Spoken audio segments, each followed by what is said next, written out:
Hai guys, berjumpa lagi dengan saya di channel ini. Terima kasih atas kesetiaan kalian untuk selalu berkunjung serta melihat konten-konten dalam channel ini. Terima kasih juga bagi yang baru berkunjung serta melihat konten-konten dalam channel ini. Dukungan kalian sungguh sangat saya harapkan agar supaya channel ini boleh terus berkembang. Oke guys, pada kesempatan ini saya akan mereview peralatan ukur listrik tang ampere yang dilengkapi dengan beberapa fitur pengukuran seperti ukur tegangan, arus, tahanan, dan sebagainya. Nama alat ini digital climb meter tipe TS 202 plus. Oke.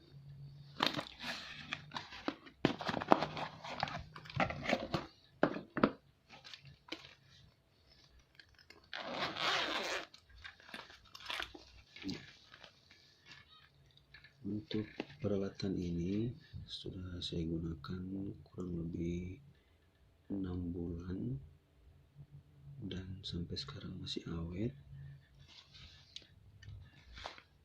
Untuk harganya saya beli di online shop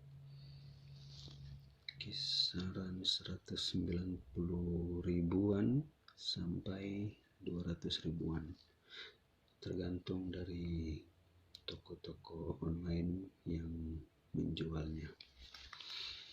Nah, di sini untuk alat ini kita bisa gunakan untuk mengecek tegangan pada suatu penghantar atau NCV, singkatan dari no contact voltage.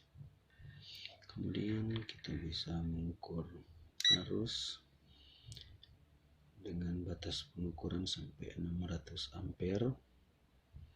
Kemudian ini untuk 40 ampere ke bawah. Terus kita juga bisa mengukur tegangan. Di sini ada simbol AC dan DC. Jadi kita bisa mengukur tegangan AC maupun tegangan DC. Di sini juga ada simbol ohm, kapasitor, dioda. Jadi di sini kita bisa ukur nilai tahanan, nilai kapasitansi, dan untuk mengecek dioda. Kemudian kita juga bisa mengukur temperatur atau suhu pada suatu peralatan ataupun pada ruangan ini dan lain-lain sebagainya. Yang penting bisa kita pakai untuk mengukur suatu temperatur atau suhu. Terus kita juga bisa mengukur frekuensi. Terus ini Hz atau Hertz. Oke, kita akan coba dari NCV atau untuk mengecek apakah ada tegangan pada suatu penghantar atau tidak. Saya akan memperagakan menggunakan ini kabel yang terhubung dengan lampu. Oke, kita cek, hubungkan ke sumber tegangan. Seharusnya kalau kabel ini bagus atau tidak ada yang putus, lampunya akan menyala. Oke, di sini dapat kita lihat untuk lampunya tidak menyala. Kita cek.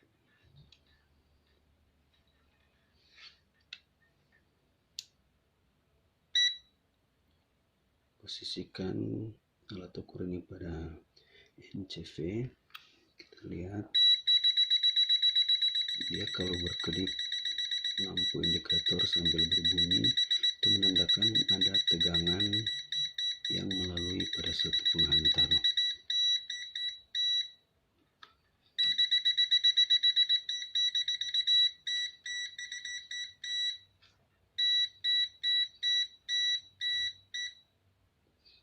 Ya, sampai sini sudah tidak ada kedipan atau bunyi.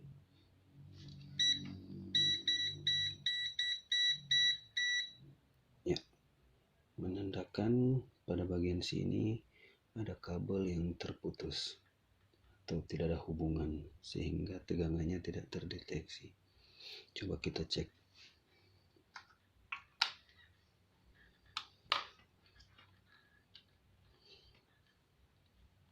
Ya, benar kan teman-teman?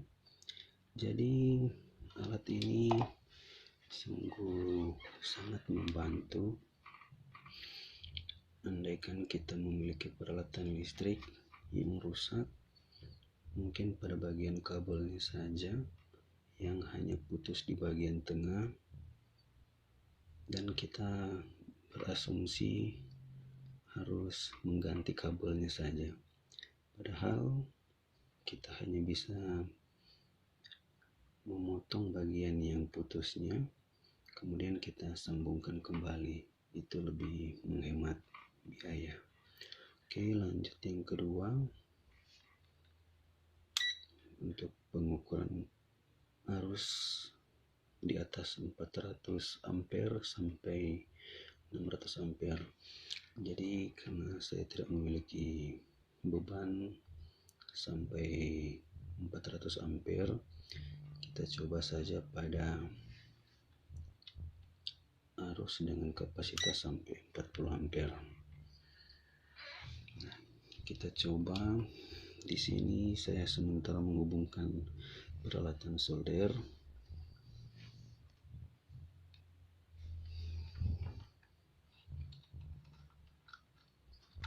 Jadi salah satu kabelnya tinggal dimasukkan pada tang ampere ini. Ya, di sini terbaca 0,13 ampere untuk peralatan solder yang terhubung ke sumber listrik. Kita coba lagi untuk memasang lampu.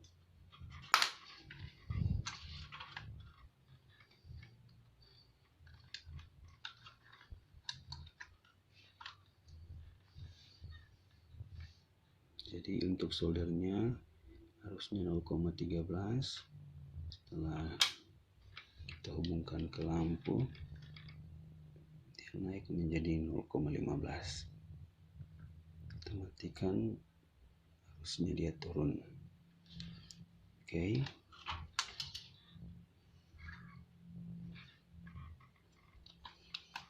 Kemudian kita coba untuk mengukur tegangan.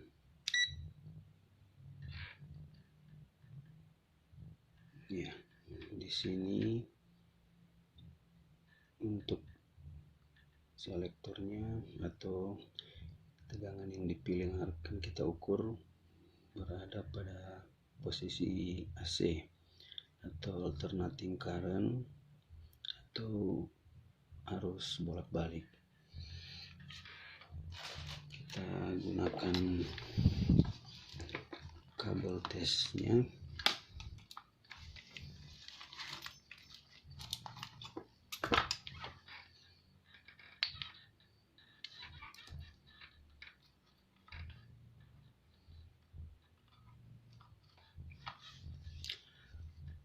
Oke, karena yang akan diukur adalah arus bolak-balik, jadi kita memakai sumber listrik dari PLN atau tegangan dari PLN untuk mengecek berapa voltasenya.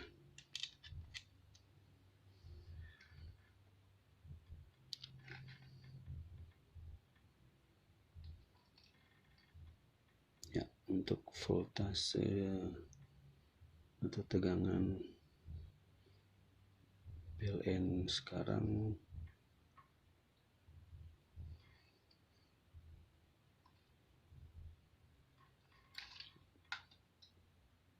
ini terbaca 229 volt. Ini kita bisa menyimpan atau hold hasil pengukurannya agar dia tidak berpindah-pindah lagi.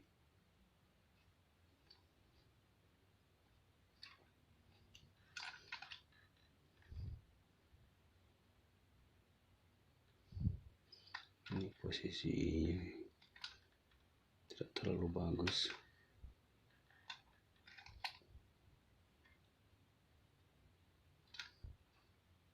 Oke, ketika kita hold, walaupun kita sudah lepas, kita bisa lihat hasil yang terbaca 228 volt. Oke, kita pindah ke tegangan DC. Jadi tinggal pilih select. Ya, di sini terbaca DC. Kelihatan kan? DC. Oke, sini saya akan menggunakan baterai 9 volt.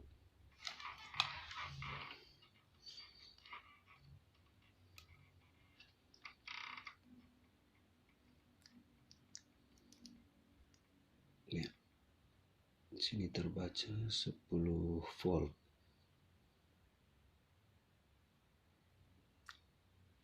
Oke.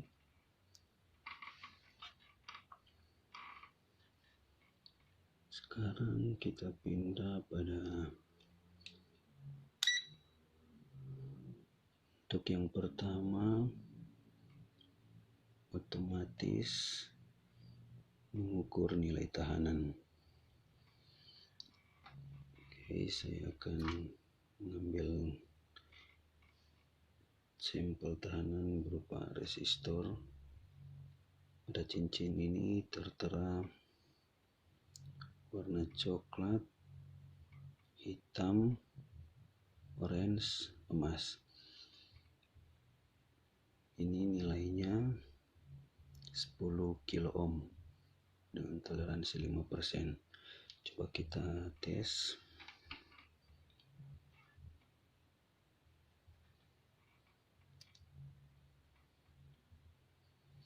Ya, di sini terbaca 9,7 kilo ohm. Itu karena ada toleransi 5%, jadi nilainya masih efektif. Di sini terbaca 9,6 sampai 9,7 kilo ohm. Oke, kita coba satu lagi.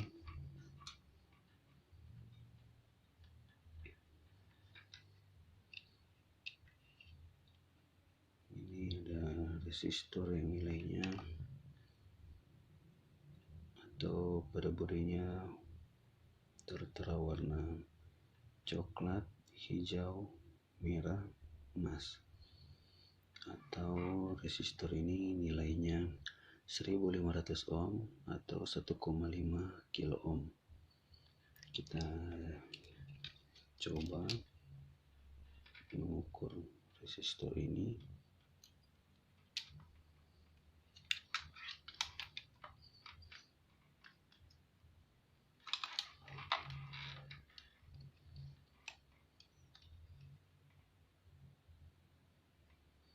Ya, di sini terbaca 1,45 kilo ohm.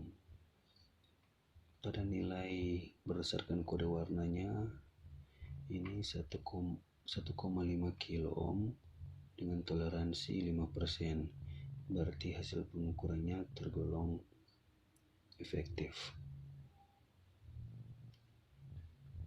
Oke, cukup 2 saja. Kita lanjut. Ya, ini untuk mengukur nilai tahanan di bawah 1 kilo kalau tidak salah. yang disertai dengan bunyi bip-bip. Jadi kita contohkan saja.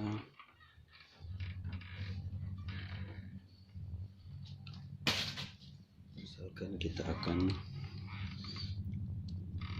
tes kabel ini apakah masih terhubung. Ya, jadi seperti itu. Oke, lanjut saja.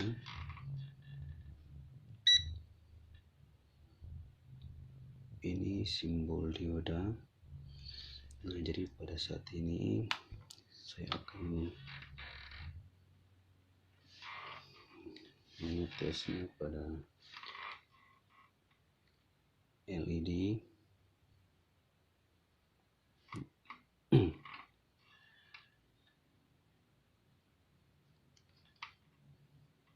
Ya, jadi seperti ini. Terus untuk tegangan yang terbaca di sini, tegangan pada LED ini 2,5 volt, saya hold saja.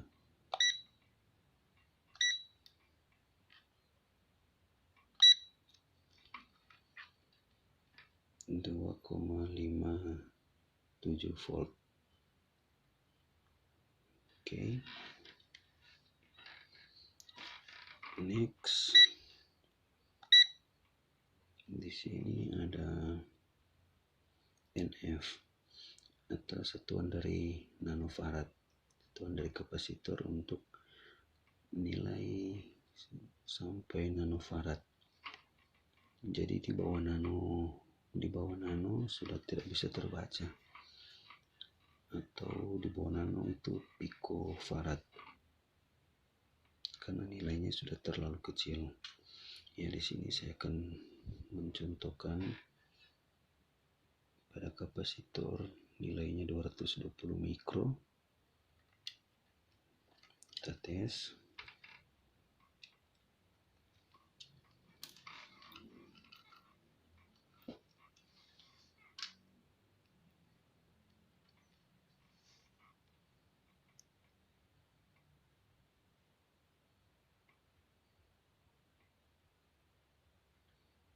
Ya, 200 di sini nilainya terbaca 234 mikro.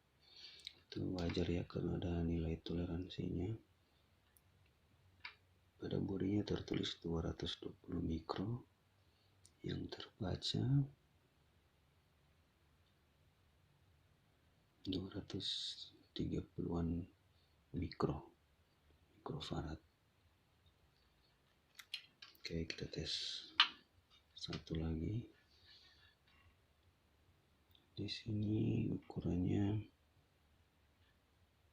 18 mikro.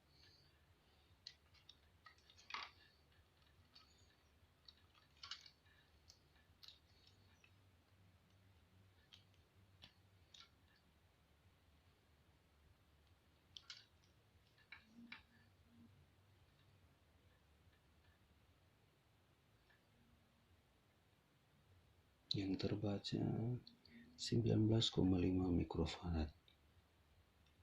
Pada bodinya tertulis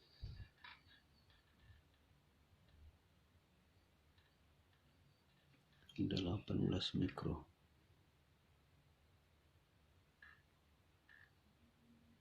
Ya, 18 mikro. Oke. Satu lagi untuk yang ukuran nano. Di sini nilainya 104.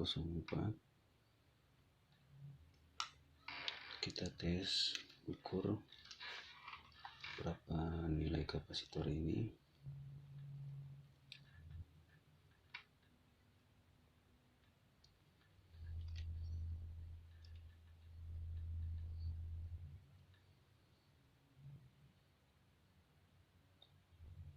Sini terbaca 81,5 nanofarad.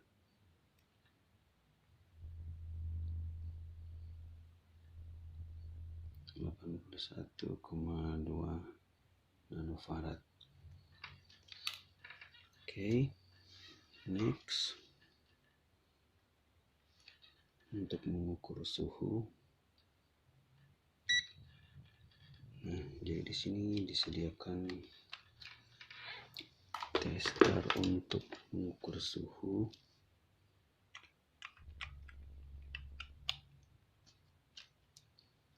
Jadi untuk ujungnya di jumper.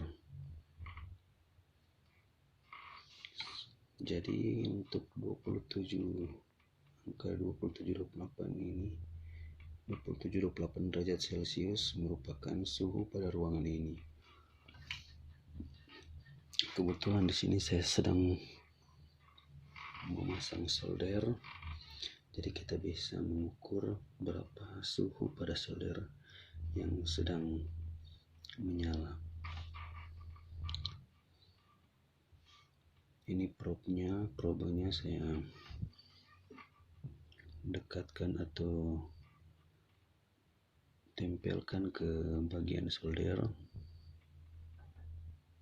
Ya, bisa lihat untuk suhunya 260-an derajat Celcius.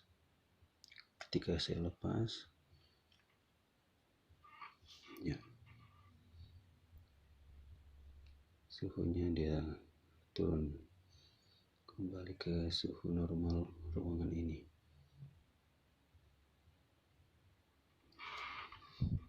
Nah, kalau pada lantainya ini cukup dingin, coba kita tes. Ya, dia turun 28 derajat Celcius. Ada besi juga di sini.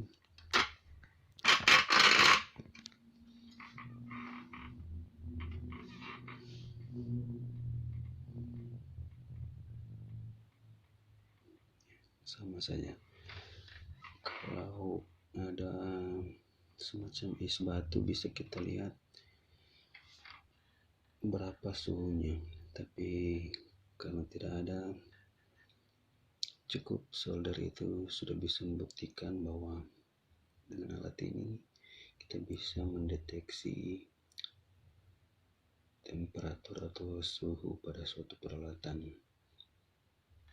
Oke, lanjut.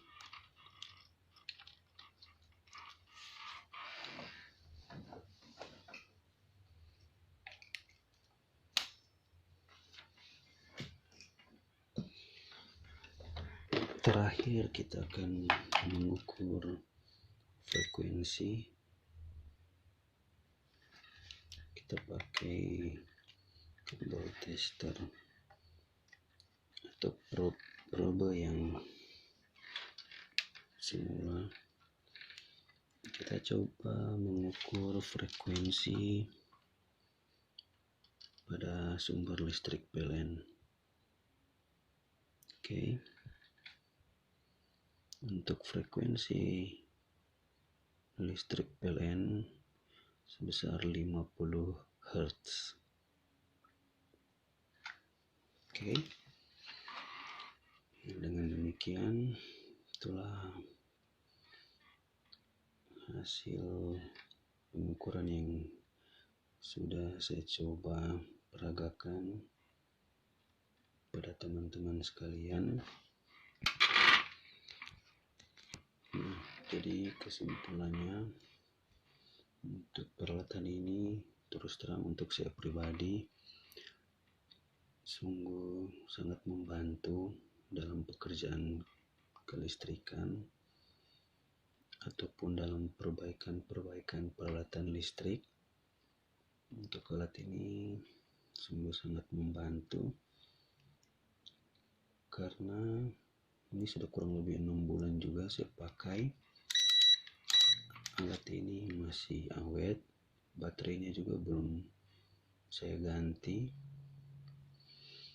Namun di samping itu tetap ada kurangnya juga.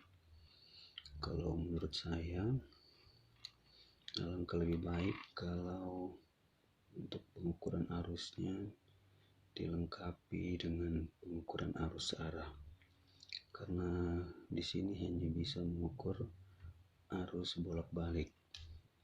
Itu yang pertama. Kemudian selanjutnya untuk posisi volt atau tegangan, di sini kita harus merubahnya untuk pada posisi AC ataupun DC. Kita harus menekan tombol select. Lebih baik kalau tidak perlu untuk memindahkan secara manual untuk posisi arus tegangan bolak-balik maupun tegangan arus searah. Terus yang selanjutnya untuk pembacaan pengukuran tahanan atau resistor, pengukuran apalagi pada pengukuran kapasitor,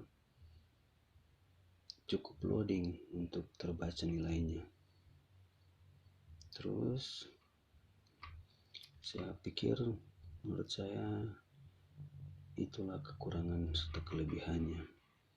Tapi semua kekurangan yang telah saya sebutkan tadi menurut saya tidak terlalu pengaruh, karena jikalau dipikir-pikir dengan harga yang menurut saya terjangkau, sudah bisa kita gunakan untuk berbagai macam fitur-fitur pengukuran.